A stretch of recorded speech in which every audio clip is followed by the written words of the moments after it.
Marami na namang kaganapan ngayon sa mundo ng basketball dito sa PBA. Tuloy-tuloy ang mga galawan ng players at teams, lalo na ngayong papalapit na ang panibagong season. Siyempre, bawat team gusto palaging mas lumakas at makabuo ng lineup na may chance makapasok sa finals. Ngayon, isa sa mga mainit na balita ay ang posibleng trade sa pagitan ng Barangay Ginebra at ng bagong team sa liga, ang Titan Ultra. Ayon sa mga ulat, isa sa mga posibleng maging bahagi ng trade ay si Maverick Ahanmisi, na nag-request na rin umano na ma-trade. Kung matutuloy ito, lilipat si Ahanmisi sa Titan Ultra, habang si Joshua Munzon naman ang papalit sa kanya sa Ginebra. Kapag nagkataon, siguradong may malaking epekto ito sa parehong teams. Si Ahanmisi ay isang guard na may experience, kayang magdala ng bola, at may shooting din sa labas. Magandang addition siya para sa isang bagong team tulad ng Titan Ultra na naghahanap pa ng identity at leader sa court. Sa kabilang banda, si Joshua Munzon ay isang scorer na may potential at pwedeng i-develop ng Ginebra sa ilalim ng kanilang sistema. Kung mabibigyan siya ng tamang minuto at kumpiyansa, pwede siyang maging solid contributor para sa team. Bukod pa dyan, may mga ulat na naglalabas na rin ang Ginebra ng options pagdating sa import nila. Hindi maitatanggi na may edad na si Justin Brownlee. Kahit mahal na mahal siya ng mga fans, kailangan na ring isipin ng team ang future. Isa sa mga tinitingnan daw nila ay si Ronda Hollis Jefferson o Lay, dating NBA player at kilalang versatile at athletic. Maraming pwedeng maidagdag si Lay sa Ginebra kung sakaling siya nga ang kunin. Kaya tara, simulan na natin ang paghimay sa mga galawang ito at tingnan kung paano nito mababago ang landscape ng PBA. Isa sa mga mainit na galawan ngayon sa PBA ay ang posibleng trade sa pagitan ng Barangay Ginebra at ng bagong team na Titan Ultra. Ayon sa mga ulat, nag-request na ng trade si Maverick Ahanmisi, at isa sa mga pinakamalamang napuntahan niya ay ang Titan Ultra.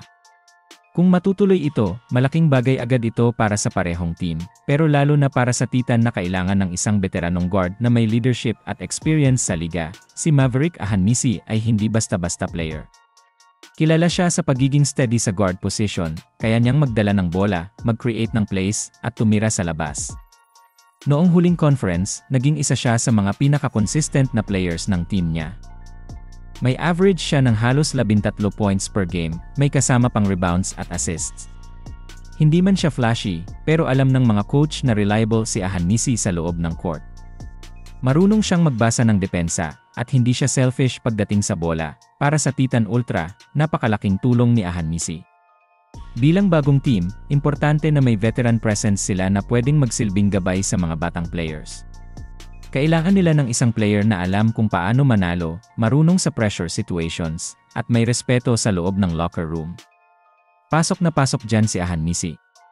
Kaya niyang maging leader sa court, at maayos din siyang maglaro off the ball, bagay na makakatulong para ma-develop agad ang sistema ng Titan Ultra. Hindi lang skills ang dala ni Maverick, kundi disiplina at basketball yield. Kung mabibigyan siya ng sapat na playing time at kumpiyansa ng coaching staff, malaki ang tsansa na maging franchise cornerstone siya ng Titan. Pwede siyang maging main guard nila o kahit shooting guard, depende sa magiging rotation.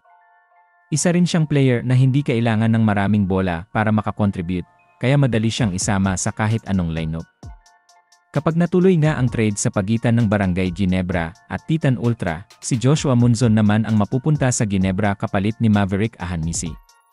Marami ang nagsasabing interesting move ito para sa Ginebra dahil isa si Munzon sa mga players na may mataas na potential pero hindi pa lubos na naipapakita ang full game niya sa PBA. At kung may team na kayang i-develop ang ganitong klaseng player, isa na dyan ang Ginebra. Si Joshua Munzon ay kilala bilang isang athletic at aggressive scorer. Kaya niyang umatake sa loob, may tira rin sa labas, at may size din siya para sa guard o small forward spot noong nagsisimula pa lang siya sa liga. Marami na agad ang napansin sa kanya dahil sa explosiveness at confidence niya sa court. Hindi siya takot tumira o sumubok gumawa ng play. May ilang pagkakataon na ipinakita niya ang scoring ability niya, pero dahil sa injuries at limitadong minuto, hindi pa siya nabibigyan ng consistent role sa mga team na napuntahan niya. Pero sa sistema ng Ginebra, pwedeng-pwede siyang ma-maximize. Kilala ang Ginebra sa pagbibigay ng pagkakataon sa mga players na willing matuto at mag-adjust sa team play. Kapag pinagsama mo ang galing ni Monzon sa coaching ni Coach Tim Cone at sa support ng mga veteran teammates tulad nina Scottie Thompson at Deg Tenorio, may malaking chance na ma-develop siya into a more complete player. Ang isa pang bagay na makakatulong sa kanya ay ang crowd support. Alam naman natin na iba ang energy kapag Ginebra ang naglalaro. Puno lagi ang crowd, todo ang sigawan, at ramdam mo talaga ang suporta. Para sa isang player na gustong bumalik sa peak form, malaking bagay ang kumpiyansa at suporta ng fans. Sa Ginebra, makukuha niya yan. Bukod sa scoring, may kakayahan din si Monzon sa depensa.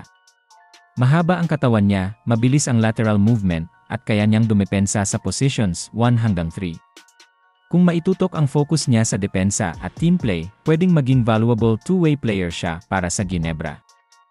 Hindi nalingid sa kaalaman ng fans na may edad na si Justin Brownlee. Ilang taon na rin siyang naglalaro para sa Barangay Ginebra, at hindi matatawaran ang mga na-contribute niya sa team, mula championships, clutch plays, hanggang sa pagiging crowd favorite. Pero sa basketball, darating talaga ang panahon na kailangan na ring maghanap ng bagong piyesa para sa future. Kaya hindi na rin nakakapagtaka kung may mga ulat na nagsasabing isa sa mga import na tinitingnan ng Ginebra ay si Lei Oronda Hollis Jefferson. Si Lei ay isang dating NBA player na kilala sa kanyang hustle, depensa, at all-around game. Naging import na rin siya sa ibang team sa PBA at alam ng fans kung gaano siya ka-competitive sa court. Isa siya sa mga imports na hindi lang scorer, kundi may leadership din at kaya ring mag-set ng tone para sa buong team. Kung makukuha siya ng Ginebra, malaking bagay agad yan sa rotation at overall intensity ng team. Ang maganda kay Lei, hindi lang siya nakadepende sa scoring. Marunong siyang mag-rebound, dumepensa, at tumulong sa opensa sa iba't ibang paraan. Kaya niyang bantayan ang multiple positions, mula guard hanggang power forward. Sa sistema ni Coach Tim Cone, malaking tulong ang versatility na ganito. Mas marami silang pwedeng gawin sa loob ng court, lalo na sa crunch time. Bukod sa laro niya, may puso ring dala si Lei sa bawat laban. Makikita sa kanya ang hustle plays, diving for loose balls, at di basta sumusuko kahit dikit ang laban. Yan ang klase ng import na swak sa Ginebra culture, hard work, never say die, at team-first mentality. Kung matuloy man ang pagpasok ni Lei bilang susunod na import ng Ginebra, siguradong magiging exciting ulit ang mga laban nila.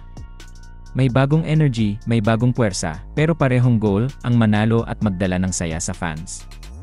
Si Justin Brownlee man ang naging puso ng Ginebra sa mga nakaraang taon, pwedeng si Lei naman ang maging bagong leader nila sa susunod na kabanata ng PBA. Ang daming pwedeng mangyaring pagbabago sa PBA, lalo na sa mga galawang napag-usapan natin ngayon. Kung matutuloy ang trade ni Maverick Ahanisi papunta sa Titan Ultra, siguradong makakatulong siya sa bagong team bilang leader at reliable guard na may experience. Sa kabilang banda, si Joshua Monzon naman ay pwedeng sumiklab sa Ginebra kung mabigyan lang ng tamang role at playing time. Gaya nga ng sabi natin kanina, malaki ang potential niya at swak ang laro niya sa sistema ng Ginebra kung mag-click lahat. At syempre, malaking usapin din kung si Lei nga ba ang magiging susunod na import ng Barangay Ginebra. Alam naman natin na kahit solid pa rin si Justin Brownlee, hindi maiiwasang kailangan na ring maghanda para sa future. Kung si Oronda Hollis Jefferson nga ang makuha nila, tiyak na panibagong puwersa yan para sa team, isang import na may energy, hustle, at depensa na pang champion level. Ganito talaga sa basketball, mabilis ang takbo ng mga pangyayari. Kahit isang linggo lang ang lumipas, pwedeng biglang mag-iba ang mukha ng isang team. Pero sa huli, ang pinaka-importante pa rin ay kung paano makakatulong ang bawat galaw sa ikalalakas ng isang kupunan.